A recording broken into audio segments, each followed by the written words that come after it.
Bulletin का आगाज करें और सबसे पहले आपको बताएं कि किसी से इंतकाम नहीं, कौम की खुशहाली की तमन्ना। नवाज शरीफ का वतन वापसी पर दो टोक पैगाम। मीनार पाकिस्तान पर जलसे से खिताब में कहा कि आइन पर अमल करने वाले रियासती इदारे, जमातें और सतूनों को मिलकर काम करना होगा। वो बुनियादी मरज दूर करना होगा जिसकी वजह से मुल्क बार बार हादसे का शिकार हो जाता है। नए सफर के आगाज की जरूरत है। उन्होंने कहा कि हम पाकिस्तान को एशियन टाइगर बना रहे थे, हमसे बयानिया पूछने वाले हमारा बयानिया चागी के एटमी धमाकों से पूछें। आइन पर अमल दरामद करने वाले रियासती इदारे, जमातें और रियासत के सतूनों को मिलकर काम करना होगा। मिलकर कौन मेरे साथ मिलकर काम करना होगा।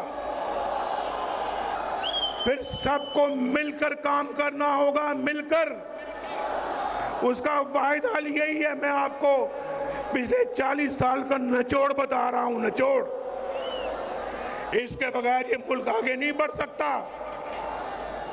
वो बुनियादी मर्ज दूर करना पड़ेगा जिसकी वजह से मुल्क हादसे का बार बार शिकार हो जाता है।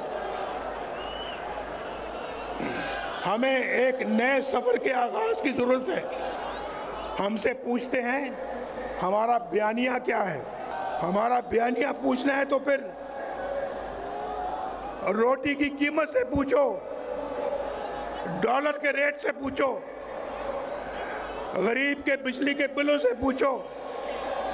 हमारा बयानिया पूछना है तो फिर इखलाकियात से पूछो। इंतकाम की तमन्ना नहीं है, बदले की कोई तमन्ना नहीं है नवाज शरीफ के दिल में। नवाज शरीफ के दिल में अगर तमन्ना है, बस यही है, मेरी ये कौम के लोग खुशहाल हो जाए। गालिब हमें ना छेड़ के फिर जोश अश्क से, गौर से सुनो और समझो। गालिब हमें ना छेड़ के फिर जोश अश्क से, बैठे हैं हम तहैया तूफान किए हुए। हमें ना छेड़ो, जख्मों को ना छेड़ो हमारे, वरना हमारे इतने आंसू निकलेंगे कि तूफान आ जाएगा।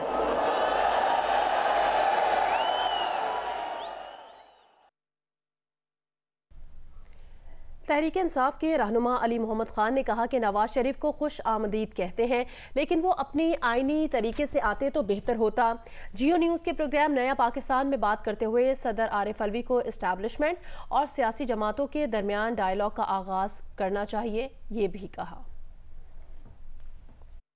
देखिए मियाँ साहब अपने मुल्क वापस आए हैं, मैं उनको वेलकम करता हूँ और एक पॉलिटिकल एक्टिविटी हुई है, लेकिन काश ये आइन के मुताबिक होती तो उनका कद बढ़ता। आज अगर आप एक्सक्लूसिव पॉलिटिक्स करते हैं, आज अब अगर अली मोहम्मद को बाहर रख के आप मुल्क को आगे चलाने की बात करते हैं, तो मेरे साथ तो मेरा लीडर खड़ा है, मेरे लीडर के पीछे तो 2.25 करोड़ वोट खड़ा है, इसके पीछे तो एक बहुत बड़ी अवामी ताकत खड़ी है। तो अगर इस तरह से आप इलेक्शन में चले गए और कोई भी रिजल्ट आपने हासिल कर लिया जिस भी तरीके से, उसके बाद क्या कोई पॉलिटिकल स्टेबिलिटी होगी? क्या हम आराम से बैठेंगे और कब तक हमें जेलों में बंद रखेंगे? कब तक हम पे पर्चे करेंगे? कब तक हमारे घरों पे छापे डाले जाएंगे? कब तक हमारी खवातीन को जेलों में रखा जाएगा? एक दिन तो हम निकलेंगे, और जब हम निकलेंगे तो फिर पाकिस्तान जिंदाबाद के नारे बजेंगे। बंद कमरों में बैठ के टांग पे टांग रख के मुल्क के मसले हल नहीं होते। शहजाद साहब, आपको बात करनी पड़ेगी इमरान खान और उसकी जमात से, और ये काम सदर हाउस से ही होना चाहिए। सदर मुमलिकत मियाँ साहब को भी बुलाएं, इमरान खान साहब को भी दावत दें, सब आए, एस्टेब्लिशमेंट भी बैठे, फ्री एंड फेयर इलेक्शन होना चाहिए। सदर मुमलिकत मेरा ख्याल है वो इंशाल्लाह स्टेप लेंगे और उनको लेना चाहिए। पीपल्स पार्टी के रहनुमा फैसल करीम कुंडी ने कहा, नवाज शरीफ ने आज इलेक्शन की बात नहीं की, उन्हें यकीन होता अवाम उन्हें वोट देंगे तो वो इलेक्शन की बात करते। जियो न्यूज़ के प्रोग्राम नया पाकिस्तान में बात करते हुए इल्ज़ाम लगाया कि पंजाब इंतज़ामिया ने नवाज शरीफ की मदद की है। नून लीग ने कानून की धज्जियाँ बिखेरी, इस बार वोट पर डाका डाला गया तो अनारकी फैलेगी, नून लीग कल गिला ना करे। उनके मुताबिक तो शायद कामयाब होगा, क्योंकि उनके साथ जो जिस तरीके से पाकिस्तान की रियासत पाकिस्तान की इंतज़ामिया, ख़ासकर पंजाब की इंतज़ामिया ने जिस तरीके से उनकी सपोर्ट की, मदद की, सुर्ख कारपेट रेड कारपेट ट्रीटमेंट दी, वो सबके सामने है। आज आप देखें कि जो माजी में हमारा एक बयानिया था, हम 5 साल एक बयानिया लाडले का बयानिया करते थे, चीज़ें करते थे। आज ये तो फिर देखें PMLN के लीडरशिप ने दोबारा एक कानून की धज्जियाँ बिखेरी। आज तो उनको चाहिए था कि इलेक्शन की बात करते, उन्होंने तो इलेक्शन की बात नहीं की। जमहूरी अगर वो कहते हैं कि हमने आके हुकूमत संभालनी है या वॉटेवर जो है, जो उनका एक ख्वाहिश है, तो उस पर तो आज उन्होंने इलेक्शन की बात ही नहीं की कि इलेक्शन इस मुल्क में होने चाहिए, इस मुल्क में जो है निगरान हुकूमत है और इलेक्शन जल्द अज जल्द होने चाहिए। अगर उनको यकीन होता कि लोग उनको वोट कर रहे हैं तो आज इलेक्शन की डिमांड करते। एक विक्ट्री स्पीच कर रहे थे और आज ताजपोशी हो रही थी। गालिबन इलेक्शन की बात नहीं हुई तो फिर तो ताजपोशी हो सकती है। इनके अपने एक मुस्लिम लीग काफ के सरबराह चौधरी शुजात हुसैन ने कहा कि वो नवाज शरीफ की वापसी का खैर मकदम करते हैं। इस वक्त मुल्क को यकजहती और मुफाहमत की ज़रूरत है। एक बयान में चौधरी शुजात हुसैन ने कहा, नवाज शरीफ को मईशत बहाली और महंगाई के खात्मे के लिए मेहनत करनी पड़ेगी। अवाम को नवाज शरीफ से बहुत उम्मीदें हैं। मुल्क को इंतकामी सियासत नहीं बल्कि मजबूत मईशत की ज़रूरत है। लोगों को रिलीफ और कौमी मफादात का तहफ़्फ़ुज़ सबकी मुश्तरका जिम्मेदारी है।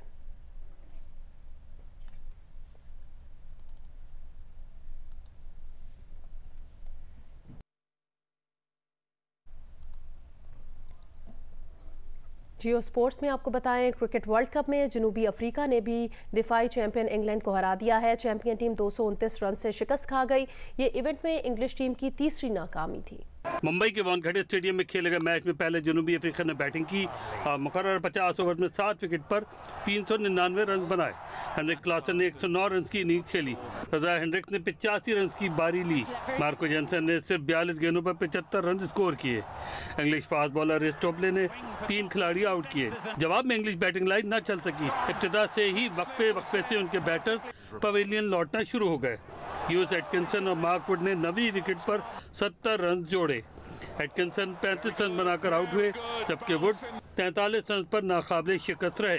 रीस टोपले इंजरी की वजह से बैटिंग करने नहीं आए। इंग्लैंड की टीम 22 ओवर में 170 रन बना सकी। क्विटने ने 3, नगेदी और जेनसन ने 2-2 विकेटें हासिल की। इवेंट में इंग्लैंड की टीम की तीसरी नाकामी थी, जो अब तक 4 मैचेस खेल चुकी है, जबकि जनूबी अफ्रीका ने 4 में से 3 मैचेस जीतकर और 6 पॉइंट्स के जरिए टेबल पर तीसरे नंबर पर कब्जा जमा लिया है।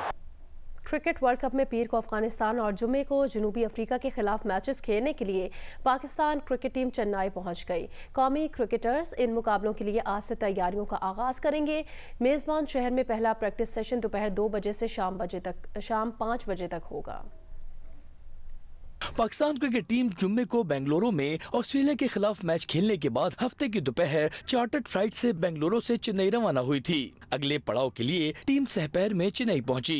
क्रिकेटर्स एक दिन आराम के बाद आज मेजबान शहर में पहला प्रैक्टिस सेशन दिन 2 बजे से शाम 5 बजे तक करेंगे, जबकि चेन्नई में पाकिस्तान की टीम अपना पहला और इवेंट में 5वां मैच अफगानिस्तान के खिलाफ पीर को खेलेगी। इसके बाद जुम्मे को चेन्नई में ही पाकिस्तान टीम जनूबी अफ्रीका के मद्दे मुकाबले आएगी। वर्ल्ड कप में पाकिस्तान टीम अब तक 4 मैचेस खेली है, जिसमें उसने नीदरलैंड्स और श्रीलंका के खिलाफ कामयाबी हासिल की है, जबकि भारत और ऑस्ट्रेलिया से उसे शिकस्त का सामना करना पड़ा है। क्रिकेट वर्ल्ड कप के टेबल पर न्यूजीलैंड की टीम 8 पॉइंट्स के साथ पहले नंबर पर है। भारत भी 4 मैचेस जीतकर 8 पॉइंट्स हासिल कर चुका है, मगर कीवी टीम बेहतर रन रेट की वजह से टॉप पर है। जनूबी अफ्रीका की टीम 4 मैचेस में 3 कामयाबियों के सबब 6 पॉइंट्स हासिल कर चुकी है और टेबल पर तीसरी पोजीशन पर मौजूद है। ऑस्ट्रेलिया और पाकिस्तान 4-4 पॉइंट्स के साथ बिलतरतीब चौथे और 5वें नंबर पर हैं। दोनों को 2-2 फतूहात मिली हैं और 2-2 नाकामियों का भी सामना करना पड़ा है। दुनिया दबाव डालने में नाकाम, इसराइली जारहियत जारी, मजीद 248 फ़लस्तीनी शहीद हो गए। 2 हफ्ते से जारी बमबारी से शहीद फ़लस्तीनियों की तादाद 4,500 से ज़ायद हो गई है। जनूबी गाज़ा में 8 मंजिला इमारत पर तैयारों से बमबारी, 56 अफराद शहीद हो गए। जबालिया कैंप पर फिर बमबारी की गई, एक घर में 14 अफराद शहीद हो गए। तिल अल सुल्तान इलाके में अबू शिमाला फैमिली के घर पर बमबारी से 11 अमवात हुई हैं। नसायरियत पनाह गुज़ीन कैंप में रेस्टोरेंट पर हमले में 8 अफराद मारे गए हैं। रफा में मकान पर बमबारी से 7 अमवात हुई हैं। अल जैतून इलाके में यासीन घराने के तबाह घर से 5 अफराद की लाशें बरामद हुई हैं। अल कुद्स यूनिवर्सिटी के करीब घर पर हमला हुआ। खान यूनुस और दीर अल बलह में भी रिहायशी आबादी पर बमबारी से दर्जनों अफराद मौत की आगोश में चले गए। हुकाम का कहना है शौदा में से 70% खवातीन, बच्चे और मौमर अफराद शामिल हैं। जाँ भाग हेल्थ वर्कर्स की तादाद 51 हो गई है। हिलाल अहमर का कहना है इस सूरत हाल में मिस्र से गजा भेजा गया इमदादी सामान न होने के बराबर है।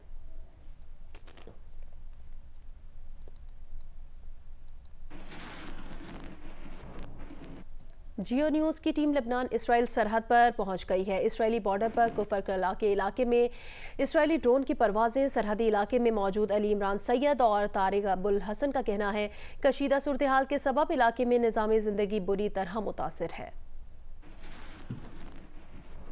जी, इसराइल लबनान सरहद पे मैं अली इमरान सैयद और Tariq Abul Hasan senior special correspondent यहाँ फ्लैश पॉइंट पे कफर किला के मुकाम पे exact at the blue line Israel और लेबनीज बॉर्डर के ऊपर मौजूद है। मेरे बैकग्राउंड में आप देख सकते हैं इसराइल की सरहद है। ये जो दीवार नजर आ रही है ये इसराइल की सरहद है। खतरनाक इलाका, सहाफी यहाँ पे आए दिन जानी नुकसान हो रहा है और ऐसे मौके पे हम यहाँ मौजूद हैं। जी तारिक। जी, कुछ हमें पहले भी यहाँ जुनूबी लबनान आए थे और उसके बाद हमें कुछ सिक्योरिटी वजूहात की वजह से बैरूत जाना पड़ा था और एक दिन के बाद हम फिर दोबारा जो है वो यहाँ जुनूबी लबनान में मौजूद हैं।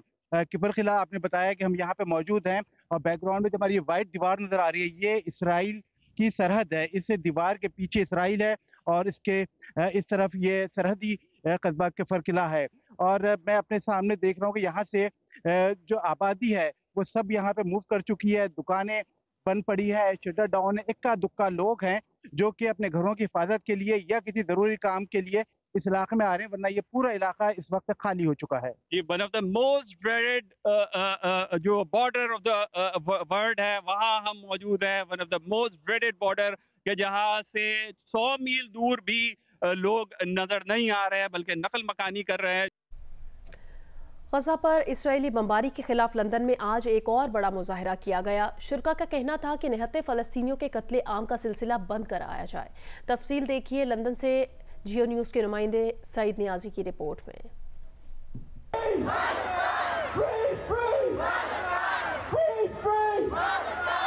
जी, गजा पर इसराइली बमबारी के खिलाफ आज एक मरतबा फिर सेंट्रल लंदन में एक बहुत बड़ा एहतजाज किया गया है। मुंतज़मीन के मुताबिक गुज़िश्ता हफ्ते जो होने वाले एहतजाज में जहां 1.5 लाख अफराद शरीक थे तो आज जो हैं तकरीबन 2.5 लाख अफराद शरीक हैं। मुजाहरे का एहतमाम जो है वो स्टॉप द वॉर कोलिशन और फ़लस्तीन सॉलिडारिटी कैंपेन और दीगर जंग मुखालिफ तंजीमों ने किया था। मुजाहरीन जो है वो आज यहाँ पर मार्बल आर्च पर जमा हुए थे जहाँ से वो पार्क लेन और दीगर शाहराहों से होते हुए यहाँ डाउनिंग स्ट्रीट पहुँचे हैं। It's not a conflict, it's genocide and ethnic cleansing. That's what's happening.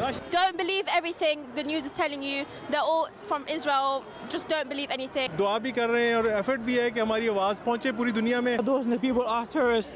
Those people are terrorists. What they have done to kill all of these people. I'm so proud to witness the humanitarian spirit of the British people. Just turned 20 ever since I was born. They've been getting bombed all the time. We need to support Palestine. And it should be heard. No one's taking no action. हुकूमतें जो हैं वो डरती हैं America से या किससे, but वो नहीं इस तरह की बातें करती जो अवाम चाहते हैं। Bring attention to what's going on in Palestine. Get the politicians aware of what the people's view really is. Children cannot be killed. All life is equal. बस हम आए लंदन सपोर्ट करने पाकिस्तान को। अल्लाह फी पाकिस्तान इंशाअल्लाह। अल्लाहु अकबर, अल्लाहु अकबर। मुजाहरे को कंट्रोल में रखने के लिए यहाँ 1000 से ज़ायद पुलिस एहलकार तैनात थे और गुज़िश्ता रोज़ पुलिस ने यह वार्निंग दी थी कि हमास और दीगर जो ऐसी तंजीमें हिजबुल्लाह वगैरह उनकी सताइश करने वाले अफराद को फौरी तौर पर गिरफ्तार किया जाएगा। कैमरामैन नसीर अहमद के साथ सईद नियाजी, जियो न्यूज़, लंदन। बरे सगीर पाको हिंद के मशहूर सूफ़ी बुजुर्ग सराइकी के अजीम सूफ़ी शायर ख्वाजा गुलाम फरीद का कलाम दुनिया भर में इंतहाई मकबूल है। ख्वाजा गुलाम फरीद की शायरी तसव्वुफ़ के ख़जानों से भरी हुई है। राजनपुर से रिपोर्ट करेंगे इलियास रज़ा। बरे सगीर के सूफी शायर हजरत ख्वाजा गुलाम फरीद 25 नवंबर 1845 को चाचरा में पैदा हुए। आपको अरबी, फारसी, उर्दू और सराइकी समेत 7 जबानों पर मुकम्मल अबूर हासिल था, इसलिए आपको हफ्त जबान शायर भी कहा जाता है। ख्वाजा साहब के कलाम में इश्क हकीकी, इश्क मजाजी दोनों का सुराग मिलता है। हजरत ख्वाजा गुलाम फरीद रहमतुल्लाह अलैह ने नबी पाक सल्लल्लाहु अलैहि वसल्लम के इश्क में लिखा है कि गल लावंते फतके बाही के आका करीम मैं आपकी याद में ऐसे तड़प रहा हूँ, मेरी बाजू तड़प रहे हैं जिस तरह जानवर का सर कटता है। तो अल्लामा इकबाल ज़ारो कतार रोने लगे और कहा कि वाकई हजरत ख्वाजा फरीद जो है वो आशिकों के सुल्तान है, आशिकों के इमाम है। शेर मशरिक लामा इकबाल ख्वाजा साहब के बारे में फरमाते हैं, जिस कौम में ख्वाजा फरीद जैसे सूफी शायर और इनकी शायरी मौजूद हो, इस कौम में इश्क व मोहब्बत का ना होना ताज्जुब का बहस है। ख्वाजा साहब ने अपनी शायरी के जरिए न सिर्फ सराइकी खित्ते की सकाफत को उजागर किया, बल्कि आपने अपनी शायरी के जरिए मोहब्बत, अखुवत और भाईचारे का दर्स भी दिया है। हजरत ख्वाजा गुलाम फरीद 24 जुलाई 1901 को 56 साल की उम्र में वफात पा गए। ख्वाजा गुलाम फरीद का कोट मिठन में दरबार है, जहां हर साल 5 रबीउल सानी को 3 रोजा उर्स मुबारक होता है। ख्वाजा गुलाम फरीद के उर्स पर मुल्क के दूर दराज के इलाकों से अकीदतमंदों की बड़ी तादाद आती है। हजरत ख्वाजा गुलाम फरीद ने अपने कलाम से सराइकी वसेब को ऐसा रंग दिया जो इस इलाके की पहचान बन गया। इलियास रजा, जियो न्यूज, राजनपुर।